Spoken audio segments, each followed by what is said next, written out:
వి నాగేశ్వరరావు గారు, ట్రెజరర్ అప్స్మా జిల్లా ట్రెజరర్, వారిని ప్రసంగించవలసిందిగా కోరుతున్నాను.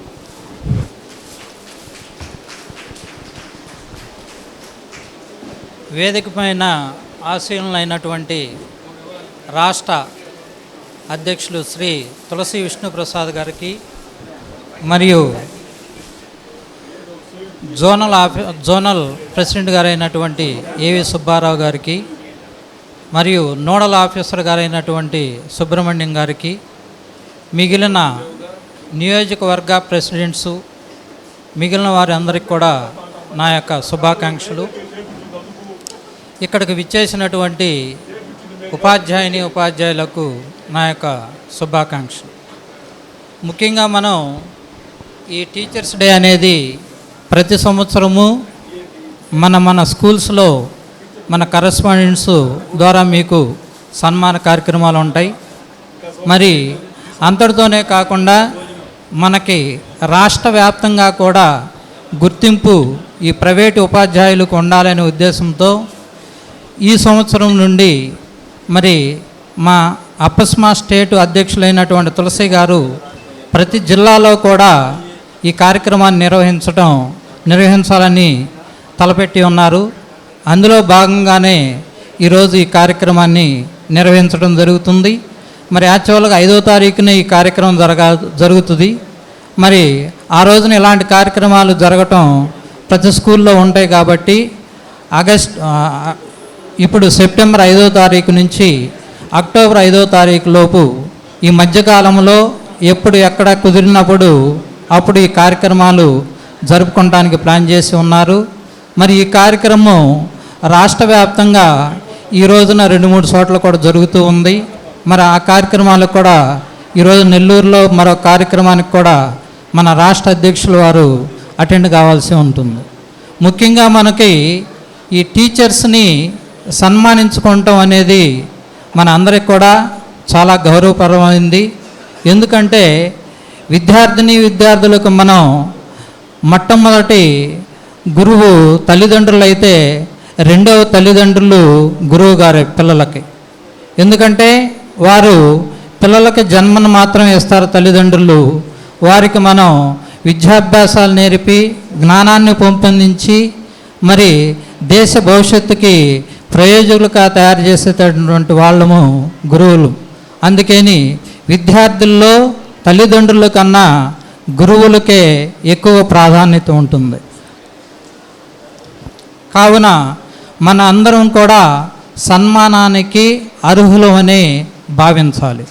ఎందుకంటే మరి స్కూలుకి పంపిన దగ్గర నుంచి వారి యొక్క పిల్లల యొక్క నడవడికని, పిల్లల యొక్క వారి మంచి చెడ్లని, పిల్లల్లో జ్ఞానాన్ని పెంపొందించడం అదంతా కూడా గురువులు తమ బాధ్యతగా భావించి పిల్లల్ని ఎంతో తీర్చిదిద్దటం జరుగుతూ ఉంటుంది. గురువులు ఎలాంటి వారు అంటే ఒక కొవ్వొత్తి లాంటి వాళ్ళు. మనం కరిగిపోతూ పిల్లలకి వెలుగునిస్తూ ఉంటాం. కావున ప్రతి గురువు కూడా, ప్రతి టీచరు కూడా ఒక పాఠం లెసన్ చెప్పాలి అంటే వారు ఎంతో టైము ఇంటి వద్ద ప్రిపేర్ అవ్వాలి. ఎంత ఎక్స్పీరియన్స్ ఉన్నప్పటికి కూడా ప్రతి టీచరు రేపు క్లాస్ చెప్పాలి అంటే ఎంతో కొంత ఇంటి దగ్గర ప్రిపేర్ అవ్వాలి. ప్రతిరోజు కూడా కనీసం ఒక 10 minutes అన్నా కూడా ప్రిపరేషన్ ఉంటేనే ఆ క్లాసు నిన్నటి క్లాస్ కన్నా ఈరోజు క్లాస్ కన్నా రేపటి క్లాస్కి బెస్ట్గా టీచ్ చేయగలుగుతాం. ఎవరైతే ఈ ప్రిపరేషన్ లేకుండా స్కూలుకు వస్తారో వాళ్ళకి ఎంతైనా కానీ కొంత లోటుగానే కనిపిస్తూ ఉంటుంది. కావున ప్రతి టీచరు కూడా ఎక్స్పీరియన్స్ ఉన్నది అని భావించక ప్రతిరోజు కూడా మీకు మీరు సానబెట్టుకుంటూ మీ యొక్క నైపుణ్యాలని మరింత పెంపొందించుకోవాలి. ఎందుకంటే పిల్లవాడిని మనం ఒక సంవత్సరం అంతా పాఠం చెప్పి వాడి సంవత్సరం చివరిలో ఒక 10th క్లాస్ వాడిని తీసుకుందాం. సంవత్సరం చివరిలో వాళ్ళ రిజల్ట్ని మనం చూస్తాం. కానీ పిల్లలు మనకు రిజల్ట్ ఒక వారంలోనే ఇచ్చేస్తారు. ఒక వారంలో మనం పాట విన్నాము అంటే, ఒక స్టూడెంట్కి చెప్పాము అంటే వాళ్ళు భోజనం చేసేటప్పుడు ఎప్పుడు ఈ మాస్టర్ దగ్గర ఏం సరుకు లేదురా, ఈ మాస్టర్ బాగా చదువుతున్నారా, ఈ మాస్టర్ బ్రహ్మాండంగా చెబుతున్నారా, ఇతను టీచింగ్ ఎక్సలెంట్గా ఉంటుందని ఇట్లా మన ఎనలైజ్ చేసేసి ఒక వారంలోనే మన వాళ్ళ ముందు పాస్ ఆఫ్ ఫెయిల్ అనేది ఒక వారంలోనే మన డిసైడ్ చేస్తారు. కావున మనం టీచింగ్ చేస్తున్నాము అంటే ఏదో మనం మన అవసరాల కొరకు, మన ఇంట్లో పొజిషన్ కొరకు టీచింగ్ ఫీల్డ్కి వస్తున్నాం అనుకోకుండా, టీచింగ్ ఫీల్డ్ అనేది ఒక ప్రత్యేకమైనటువంటి వృత్తి కాబట్టి, ఎందుకంటే ప్రత్యేకమైనటువంటి వృత్తి అంటే ఈ టీచింగ్ విధానం మీద టీచర్ అనేవాడే సమాజంలో ప్రతి వృత్తిలో వాడిని తయారు చేస్తూ ఉంటాడు. కనుక టీచర్ వృత్తికి అంతటి గౌరవం ఉంది కాబట్టి మీరందరూ కూడా మరి ప్రతిరోజు కూడా పిల్లలకి ఏదో ఒక కొత్త విధానంగా చెప్పాలి. రోజు అందరూ పాఠం మామూలుగా చెబుతూ ఉంటారు, పాఠాన్ని ఒకే రకంగా చెబుతారు, పద్యాన్ని ఒకే రకంగా చెబుతూ ఉంటారు. మరి పాఠాన్ని పాఠంగాను, పద్యాన్ని పద్యంగాను విడమర్చి వివరంగా డిఫరెన్స్గా చెప్పినప్పుడు మాత్రమే స్టూడెంట్ మనల్ని ఆలకిస్తూ ఉంటాడు. అలా కాకుండా మనం రోజు రొటీన్గా చెప్పినట్లయితే స్టూడెంటు మనం చెప్పేది ఏమి వినకుండా పెడచొంది పెడుతూ ఉంటారు. కావున అట్లా ఉండకుండా ఉండాలి అంటే ఇప్పుడు సపోజ్ ఈ రోజుల్లో చాలామంది తెలుగు టీచర్లు అంటే ఆ టీచింగ్ చెప్పేటటువంటి టీచర్లు మేము చదువుకునేటప్పుడు తెలుగు టీచర్ పద్యం పాడారు అంటే పద్యంగానే ఉండేది, పాఠం చెప్పారు అంటే పాఠంగానే ఉండేది. మరి ఆ వేరియేషన్ అనేది ఈ రోజున మనం తీసుకురాలేకపోతున్నాం. కావున ఆ తెలుగు టీచర్ లాంగ్వేజ్ సబ్జెక్ట్స్ చెప్పేవాళ్ళు ఎవరైనా సరే తెలుగుని మనం ఇవాళ, ఎందుకంటే ప్రసార మాధ్యాలు యూట్యూబ్లో అవి చాలా ఉన్నాయి, మనం నేర్చుకోవాలంటే వాటి ద్వారా నేర్చుకోవచ్చు. నాకు పద్యం పాడటం రాదు, నా పాఠం చెప్పడం రాదు అనుకోకుండా ఈ యూట్యూబ్లో కూడా చూసుకుని మనకు నచ్చినటువంటి ఒక వ్యక్తిని మనం ఆ పద్య రూపంలో మనం పద్యాన్ని ఎట్లా చెప్పాలనే ఉద్దేశంతో దాన్ని కానీ ప్రిపేర్ అయినట్లయితే మనం చక్కగా పద్యాన్ని పద్యంగా కూడా బోధించవచ్చు. ఎందుకంటే ఇంగ్లీష్ అనే మనం ప్రతిదీ కూడా ఇంగ్లీష్ కాన్వెంట్లు అయిపోయేదలికి ఇంగ్లీష్ మోజులో తెలుగుని అశ్రద్ధ చేస్తూ ఉన్నాం. మన మాతృభాష తెలుగు కాబట్టి మన భాషను మనం గౌరవించుకోవాలి కాబట్టి మన భాషను మనం కాపాడుకోవాలి కాబట్టి మనం తెలుగును కూడా ఒక ప్రత్యేకమైనటువంటి సబ్జెక్టుగా మనం తీసుకుని ఆ తెలుగు టీచర్స్ ఎవరైతే ఉన్నారో వారు ఆ తెలుగు చెబుతూ ఉంటుంటే స్టూడెంట్స్ యొక్క చెవులు నిక్కబడుచుకుని వినేటట్లుగా ఉండాలి.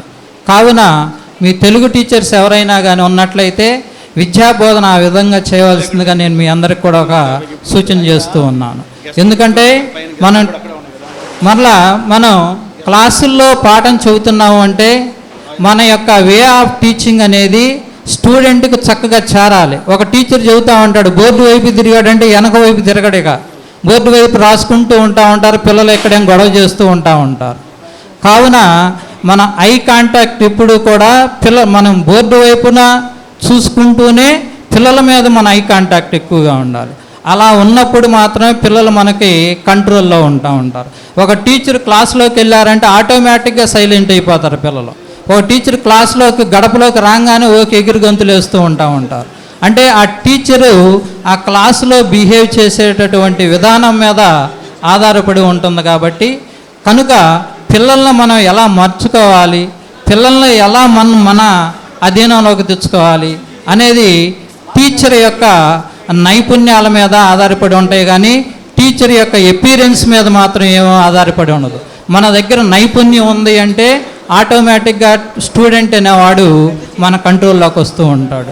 మన దగ్గర నైపుణ్యం లేదు అంటే స్టూడెంట్ అనేవాడు ఆడుకుంటూ ఉంటాడు, మాట్లాడుకుంటూ ఉంటాడు, టీచర్ని కూడా అవసరమైతే కామెంట్ చేస్తూ ఉంటారు.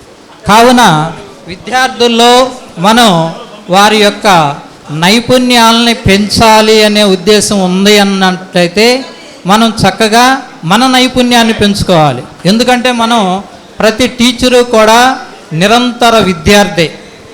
ఎందుకంటే మనం టీచింగ్లోకి వచ్చేసాం, మనకి ఒక 10 ఏళ్ళ నుంచి చదువుతున్నామని అనుకోకుండా ప్రతిరోజు మనం ఎంతో కొంత నేర్చుకుంటే మనం నేర్చుకున్నటువంటి దాన్ని విద్యార్థులకు కానీ మనం బోధించినట్లయితే వారు చక్రమైనటువంటి పరిస్థితుల్లో ఉంటాయి.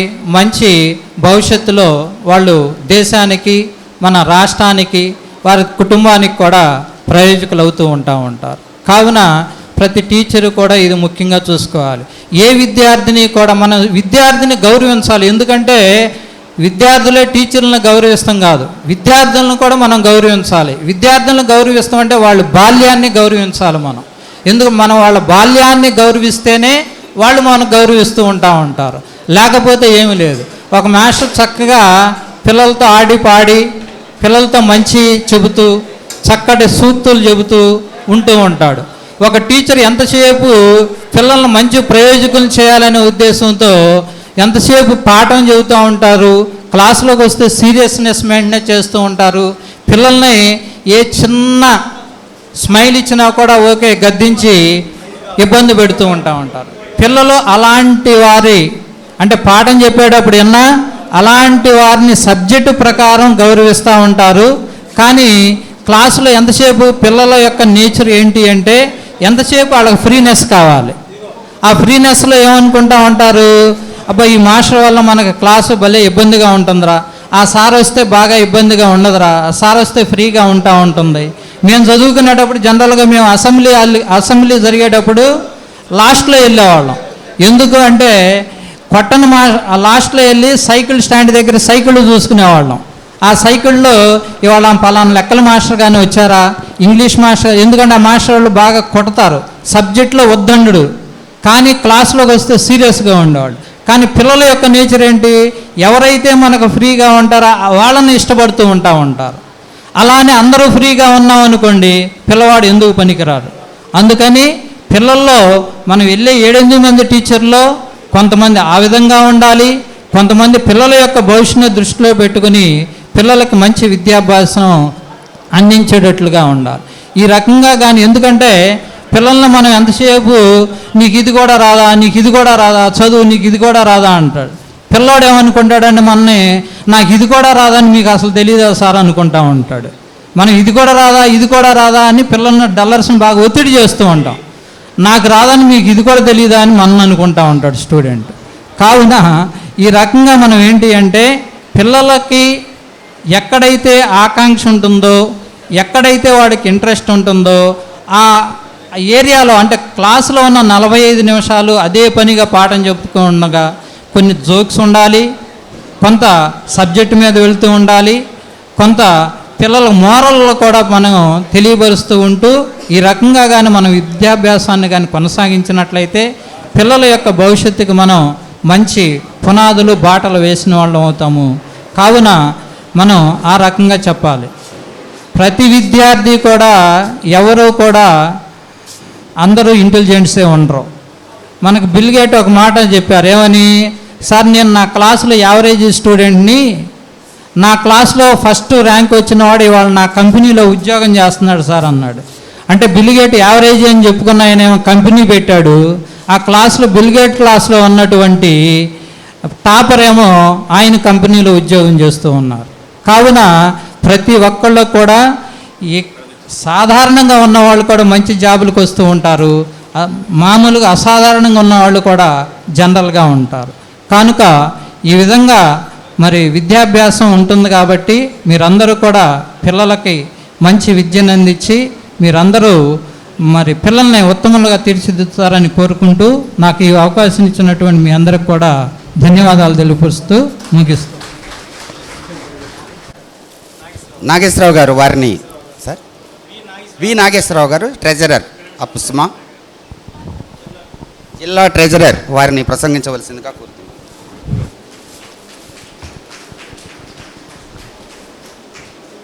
వేదిక పైన ఆశీనులైనటువంటి రాష్ట్ర అధ్యక్షులు శ్రీ తులసి విష్ణుప్రసాద్ గారికి మరియు జోనల్ ప్రెసిడెంట్ గారైనటువంటి ఏవి సుబ్బారావు గారికి మరియు నోడల్ ఆఫీసర్ గారైనటువంటి సుబ్రహ్మణ్యం గారికి, మిగిలిన నియోజకవర్గ ప్రెసిడెంట్సు, మిగిలిన వారి అందరికీ కూడా నా యొక్క శుభాకాంక్షలు. ఇక్కడికి విచ్చేసినటువంటి ఉపాధ్యాయులకు నా యొక్క శుభాకాంక్షలు. ముఖ్యంగా మనం ఈ టీచర్స్ డే అనేది ప్రతి సంవత్సరము మన స్కూల్స్లో మన కరెస్పాండెంట్స్ ద్వారా మీకు సన్మాన కార్యక్రమాలు ఉంటాయి. మరి అంతటితోనే కాకుండా మనకి రాష్ట్ర వ్యాప్తంగా కూడా గుర్తింపు ఈ ప్రైవేటు ఉపాధ్యాయులకు ఉండాలనే ఉద్దేశంతో ఈ సంవత్సరం నుండి మరి మా అప్పస్మా స్టేట్ అధ్యక్షులైనటువంటి తులసి గారు ప్రతి జిల్లాలో కూడా ఈ కార్యక్రమాన్ని నిర్వహించాలని తలపెట్టి ఉన్నారు. అందులో భాగంగానే ఈరోజు ఈ కార్యక్రమాన్ని నిర్వహించడం జరుగుతుంది. మరి యాక్చువల్గా 5వ తారీఖున ఈ కార్యక్రమం జరుగుతుంది. మరి ఆ రోజున ఇలాంటి కార్యక్రమాలు జరగటం ప్రతి స్కూల్లో ఉంటాయి కాబట్టి ఇప్పుడు సెప్టెంబర్ 5వ తారీఖు నుంచి అక్టోబర్ 5వ తారీఖు లోపు ఈ మధ్యకాలంలో ఎప్పుడు ఎక్కడ కుదిరినప్పుడు అప్పుడు ఈ కార్యక్రమాలు జరుపుకోవడానికి ప్లాన్ చేసి ఉన్నారు. మరి ఈ కార్యక్రమం రాష్ట్ర వ్యాప్తంగా ఈ రోజున 2-3 చోట్ల కూడా జరుగుతూ ఉంది. మరి ఆ కార్యక్రమాలకు కూడా ఈరోజు నెల్లూరులో మరో కార్యక్రమానికి కూడా మన రాష్ట్ర అధ్యక్షులు వారు అటెండ్ కావాల్సి ఉంటుంది. ముఖ్యంగా మనకి ఈ టీచర్స్ని సన్మానించుకోవటం అనేది మన అందరికి కూడా చాలా గౌరవపరమైంది. ఎందుకంటే విద్యార్థులకు మనం మొట్టమొదటి గురువు తల్లిదండ్రులు అయితే రెండవ తల్లిదండ్రులు గురువు గారి పిల్లలకి. ఎందుకంటే వారు పిల్లలకి జన్మను మాత్రమే ఇస్తారు తల్లిదండ్రులు. వారికి మనం విద్యాభ్యాసాలు నేర్పి జ్ఞానాన్ని పెంపొందించి మరి దేశ భవిష్యత్తుకి ప్రయోజకులుగా తయారు చేసేటటువంటి వాళ్ళము గురువులు. అందుకని విద్యార్థుల్లో తల్లిదండ్రుల కన్నా గురువులకే ఎక్కువ ప్రాధాన్యత ఉంటుంది. కావున మన అందరం కూడా సన్మానానికి అర్హులమని భావించాలి. ఎందుకంటే మరి స్కూలుకి పంపిన దగ్గర నుంచి వారి యొక్క పిల్లల యొక్క నడవడికని, పిల్లల యొక్క వారి మంచి చెడ్డల్ని, పిల్లల్లో జ్ఞానాన్ని పెంపొందించడం అదంతా కూడా గురువులు తమ బాధ్యతగా భావించి పిల్లల్ని ఎంతో తీర్చిదిద్దటం జరుగుతూ ఉంటుంది. గురువులు ఎలాంటి వారు అంటే ఒక కొవ్వొత్తి లాంటి వాళ్ళు. మనం కరిగిపోతూ పిల్లలకి వెలుగునిస్తూ ఉంటాం.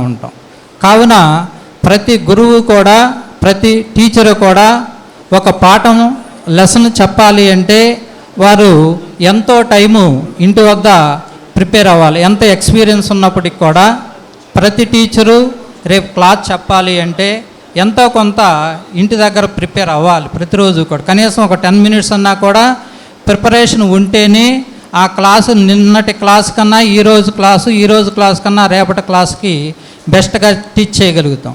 ఎవరైతే ఈ ప్రిపరేషన్ లేకుండా స్కూలుకు వస్తారో వాళ్ళకి ఎంతైనా కానీ కొంత లోటుగానే కనిపిస్తూ ఉంటుంది. కావున ప్రతి టీచరు కూడా ఎక్స్పీరియన్స్ ఉన్నది అని భావించక ప్రతిరోజు కూడా మీకు మీరు సానబెట్టుకుంటూ మీ యొక్క నైపుణ్యాలని మరింత పెంపొందించుకోవాలి. ఎందుకంటే పిల్లవాడిని మనం ఒక సంవత్సరం అంతా పాఠం చెప్పి వాడి సంవత్సరం చివరిలో ఒక 10th క్లాస్ వాడిని తీసుకుందాం. సంవత్సరం చివరిలో వాళ్ళ రిజల్ట్ని మనం చూస్తాం. కానీ పిల్లలు మనకు రిజల్ట్ ఒక వారంలోనే ఇచ్చేస్తారు. ఒక వారంలో మనం పాట విన్నాము అంటే, ఒక స్టూడెంట్కి చెప్పాము అంటే వాళ్ళు భోజనం చేసేటప్పుడు ఎప్పుడు ఈ మాస్టర్ దగ్గర ఏం సరుకు లేదురా, ఈ మాస్టర్ బాగా చదువుతున్నారా, ఈ మాస్టర్ బ్రహ్మాండంగా చదువుతున్నారా, ఇతను టీచింగ్ ఎక్సలెంట్గా ఉంటుందని ఇట్లా మన ఎనలైజ్ చేసేసి ఒక వారంలోనే మనం వాళ్ళ ముందు పాస్ ఆఫ్ ఫెయిల్ అనేది ఒక వారంలోనే మన డిసైడ్ చేస్తారు. కావున మనం టీచింగ్ చేస్తున్నాము అంటే ఏదో మన అవసరాల కొరకు, మన ఇంట్లో పొజిషన్ కొరకు టీచింగ్ ఫీల్డ్కి వస్తున్నాం అనుకోకుండా, టీచింగ్ ఫీల్డ్ అనేది ఒక ప్రత్యేకమైనటువంటి వృత్తి కాబట్టి, ఎందుకంటే ప్రత్యేకమైనటువంటి వృత్తి అంటే ఈ టీచింగ్ విధానం మీద టీచర్ అనేవాడే సమాజంలో ప్రతి వృత్తిలో వాడిని తయారు చేస్తూ ఉంటాడు. కనుక టీచర్ వృత్తికి అంతటి గౌరవం ఉంది కాబట్టి మీరందరూ కూడా మరి ప్రతిరోజు కూడా పిల్లలకి ఏదో ఒక కొత్త విధానంగా చెప్పాలి. రోజు అందరూ పాఠం మామూలుగానే చెబుతూ ఉంటారు. పాఠాన్ని ఒకే రకంగా చెబుతారు, పద్యాన్ని ఒకే రకంగా చెబుతూ ఉంటారు. మరి పాఠాన్ని పాఠంగాను, పద్యాన్ని పద్యంగాను విడమర్చి వివరంగా డిఫరెన్స్గా చెప్పినప్పుడు మాత్రమే స్టూడెంట్ మొన్న ఆలకిస్తూ ఉంటాడు. అలా కాకుండా మనం రోజు రొటీన్గా చెప్పినట్లయితే స్టూడెంటు మనం చెప్పేది ఏమి వినకుండా పెడచొంది పెడుతూ ఉంటారు. కావున అట్లా ఉండకుండా ఉండాలి అంటే ఇప్పుడు సపోజ్ ఈ రోజుల్లో చాలామంది తెలుగు టీచర్లు అంటే ఆ టీచింగ్ చెప్పేటటువంటి టీచర్లు మేము చదువుకునేటప్పుడు తెలుగు టీచర్ పద్యం పాడారు అంటే పద్యంగానే ఉండేది, పాఠం చెప్పారు అంటే పాఠంగానే ఉండేది. మరి ఆ వేరియేషన్ అనేది ఈ రోజున మనం తీసుకురాలేకపోతున్నాం. కావున ఆ తెలుగు టీచర్ లాంగ్వేజ్ సబ్జెక్ట్స్ చెప్పేవాళ్ళు ఎవరైనా సరే తెలుగుని మనం ఇవాళ, ఎందుకంటే ప్రసార మాధ్యాలు యూట్యూబ్లో అవి చాలా ఉన్నాయి, మనం నేర్చుకోవాలంటే వాటి ద్వారా నేర్చుకోవచ్చు. నాకు పద్యం పాడటం రాదు, నా పాఠం చెప్పడం రాదు అనుకోకుండా ఈ యూట్యూబ్లో కూడా చూసుకుని మనకు నచ్చినటువంటి ఒక వ్యక్తిని మనం ఆ పద్య రూపంలో మనం పద్యాన్ని ఎట్లా చెప్పాలనే ఉద్దేశంతో దాన్ని కానీ ప్రిపేర్ అయినట్లయితే మనం చక్కగా పద్యంగా కూడా బోధించవచ్చు. ఎందుకంటే ఇంగ్లీష్ అనే మనం ప్రతిదీ కూడా ఇంగ్లీష్ కాన్వెంట్లు అయిపోయేదలికి ఇంగ్లీష్ మోజులో తెలుగుని అశ్రద్ధ చేస్తూ ఉన్నాం. మన మాతృభాష తెలుగు కాబట్టి మన భాషను మనం గౌరవించుకోవాలి కాబట్టి మన భాషను మనం కాపాడుకోవాలి కాబట్టి మనం తెలుగును కూడా ఒక ప్రత్యేకమైనటువంటి సబ్జెక్టుగా మనం తీసుకుని ఆ తెలుగు టీచర్స్ ఎవరైతే ఉన్నారో వారు ఆ తెలుగు చెబుతూ ఉంటుంటే స్టూడెంట్స్ యొక్క చెవులు నిక్కబడుచుకుని వినేటట్లుగా ఉండాలి. కావున మీ తెలుగు టీచర్స్ ఎవరైనా కానీ ఉన్నట్లయితే విద్యాబోధన ఆ విధంగా చేయవలసిందిగా నేను మీ అందరికి కూడా ఒక సూచన చేస్తూ ఉన్నాను. ఎందుకంటే మనం క్లాసుల్లో పాఠం చెబుతున్నాము అంటే మన యొక్క వే ఆఫ్ టీచింగ్ అనేది స్టూడెంట్కి చక్కగా చేరాలి. ఒక టీచర్ చెబుతూ ఉంటాడు, బోర్డు వైపు తిరిగాడంటే వెనక వైపు తిరగడిగా బోర్డు వైపు రాసుకుంటూ ఉంటారు, పిల్లలు ఎక్కడేం గొడవ చేస్తూ ఉంటారు. కావున మన ఐ కాంటాక్ట్ ఇప్పుడు కూడా మనం బోర్డు వైపున చూసుకుంటూనే పిల్లల మీద మన ఐ కాంటాక్ట్ ఎక్కువగా ఉండాలి. అలా ఉన్నప్పుడు మాత్రమే పిల్లలు మనకి కంట్రోల్లో ఉంటారు. ఒక టీచర్ క్లాస్లోకి వెళ్ళారంటే ఆటోమేటిక్గా సైలెంట్ అయిపోతారు పిల్లలు.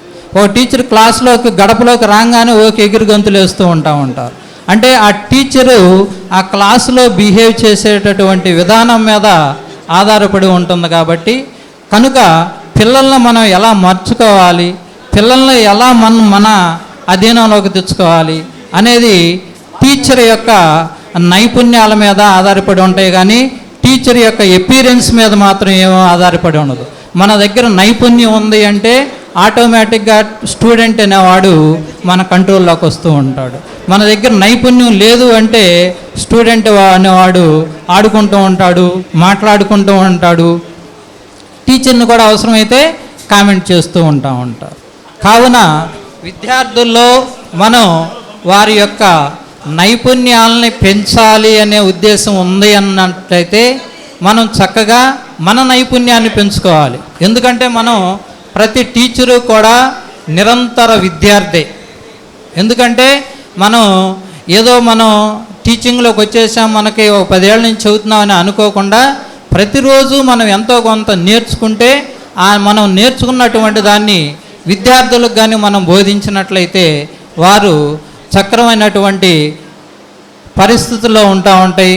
మంచి భవిష్యత్తులో వాళ్ళు దేశానికి, మన రాష్ట్రానికి, వారి కుటుంబానికి కూడా ప్రయోజకులు అవుతూ ఉంటారు. కావున ప్రతి టీచరు కూడా ఇది ముఖ్యంగా చూసుకోవాలి.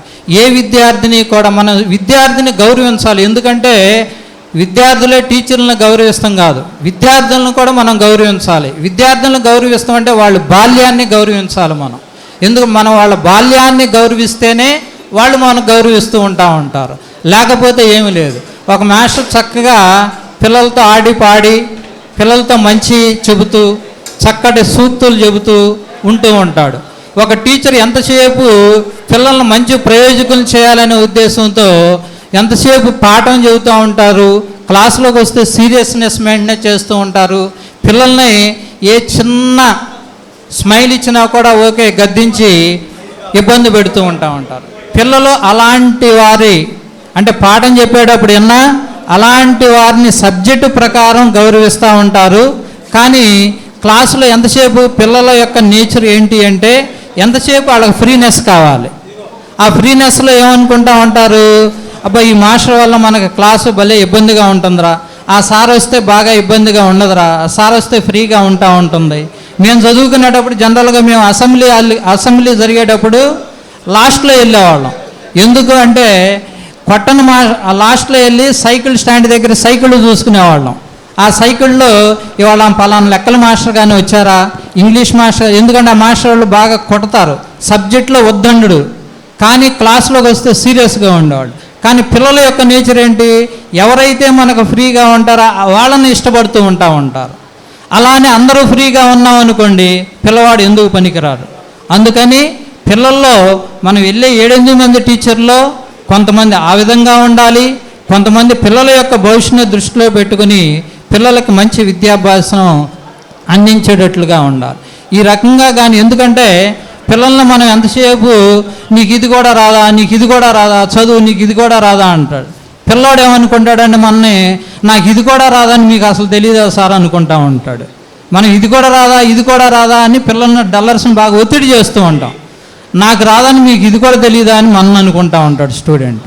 కావున ఈ రకంగా మనం ఏంటి అంటే పిల్లలకి ఎక్కడైతే ఆకాంక్ష ఉంటుందో, ఎక్కడైతే వాడికి ఇంట్రెస్ట్ ఉంటుందో ఆ ఏరియాలో, అంటే క్లాసులో ఉన్న 45 నిమిషాలు అదే పనిగా పాఠం చెప్పుకుండగా కొన్ని జోక్స్ ఉండాలి, కొంత సబ్జెక్టు మీద వెళ్తూ ఉండాలి, కొంత పిల్లల మోరల్లో కూడా మనం తెలియపరుస్తూ ఉంటూ ఈ రకంగా కానీ మనం విద్యాభ్యాసాన్ని కానీ కొనసాగించినట్లయితే పిల్లల యొక్క భవిష్యత్తుకి మనం మంచి పునాదులు బాటలు వేసిన వాళ్ళం అవుతాము.